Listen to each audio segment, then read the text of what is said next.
Você está no canal Eu Estudo a Lição com o pastor Samuel Camilo. Hoje é quarta-feira, dia 12 de novembro de 2025. E o tema que estudaremos na nossa lição de escola sabatina será Escrito em Pedras.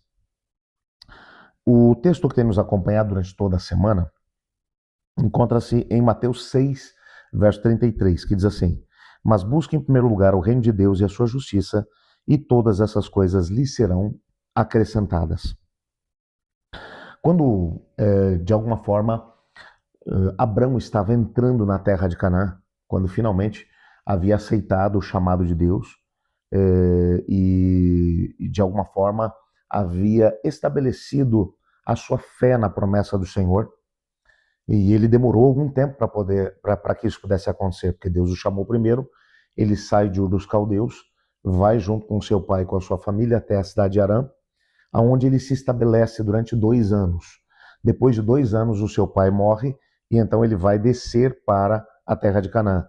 A primeira parada dele, como quem está vindo do norte para o sul, é na região de Siquém. E o vale que fica no meio de Siquém é um vale que está entrecortado de alguma forma por 2 montanhas, uma de cada lado. Então, de um lado você tem o Monte Ebal, e esse Monte Ebal ele faz fronteira, faz divisa com uma região desértica. Então, é um monte que ele é mais ressequido, com pouca vegetação.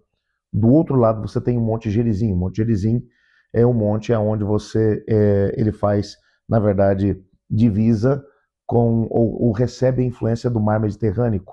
E então ele é um monte muito mais verdejante. Foi entre esses 2 montes aonde o Abrão ele levantou o seu primeiro altar na terra de Canaã. Deus apareceu a ele e disse: essa é a terra que eu darei a você, bem como aos seus descendentes. Fica nela, se estabelece nela. É bem verdade que vão ser muitos anos mais tarde que ele vai descobrir, já lá em Gênesis capítulo 15, quando Deus vai fazer uma aliança com ele, e ele vai dizer: essa terra eu vou te dar, mas daqui a 400 anos. Não antes disso. E aí, nesse processo, nesse primeiro altar que é estabelecido nesse mesmo lugar, esse lugar se torna um local emblemático. O primeiro lugar onde Abrão levanta um altar e ele vai adorar a Deus, dentro do contexto da terra de Canaã.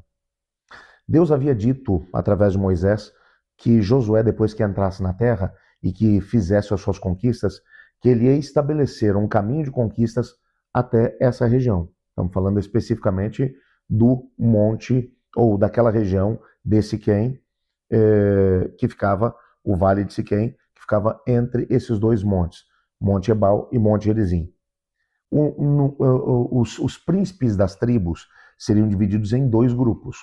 Um grupo, 6 deles, iriam para o Monte Ebal. Os outros 6 para o Monte Gerizim.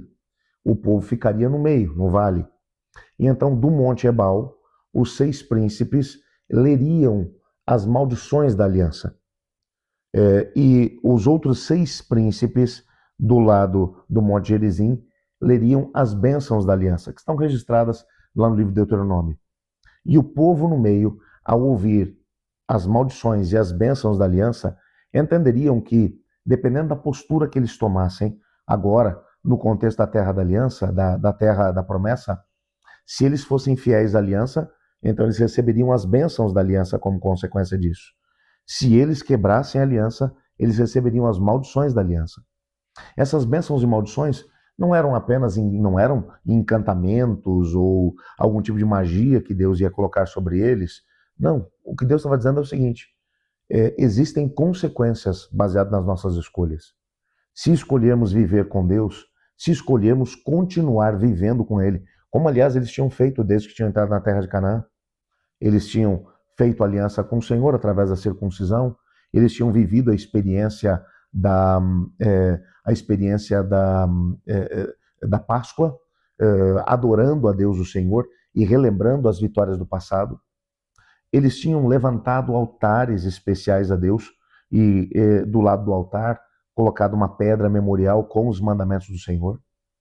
Agora, neste momento, no campo que ficava no vale de Siquém, olhando para o Monte Ebal e o Monte Gerizim, eles fariam sua aliança a Deus.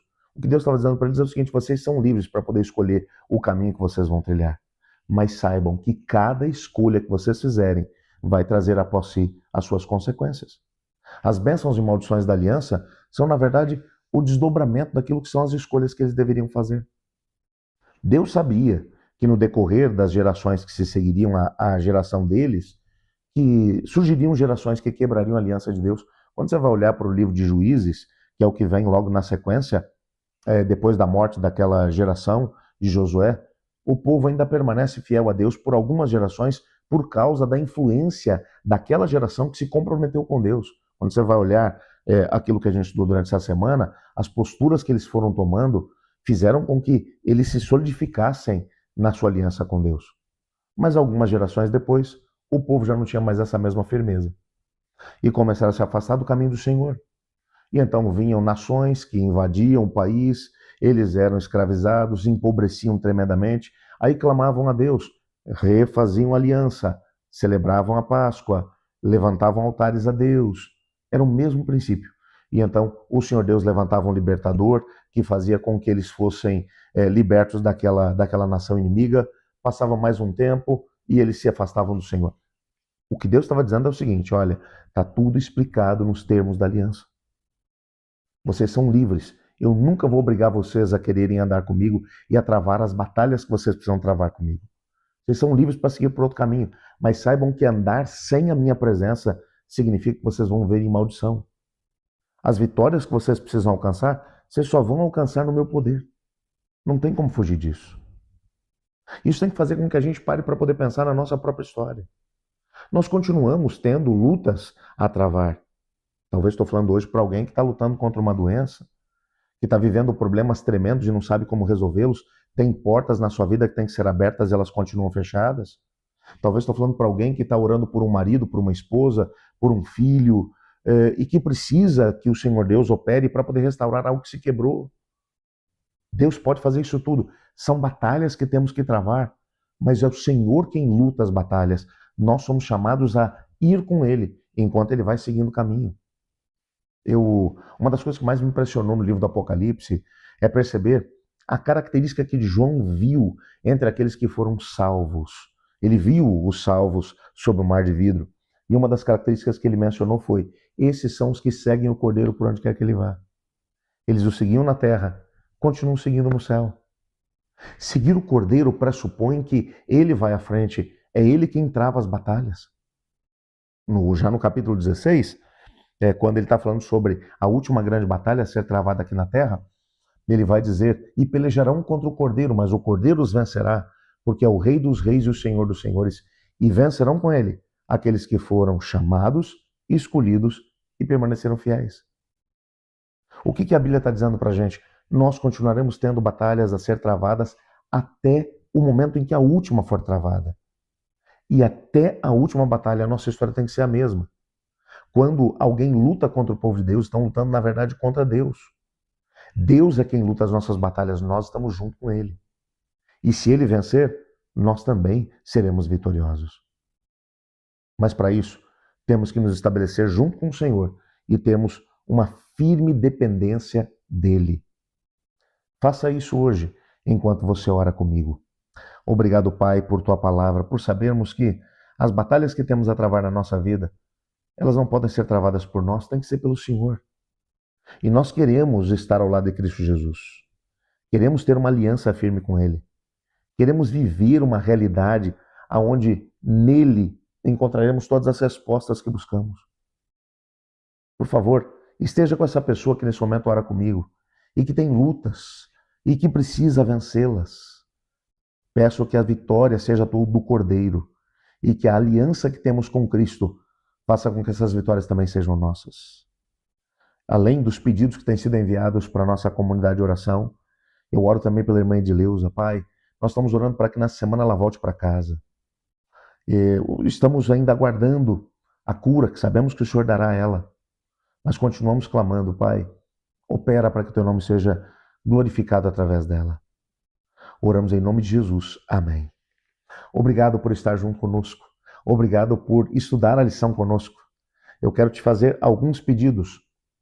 Compartilhe esse vídeo com os seus contatos, deixa o seu like. Ao mesmo tempo, nos comentários desse vídeo, faz aí o teu pedido de oração para a gente orar junto e se inscreva no canal. Eu estudo a lição. E você?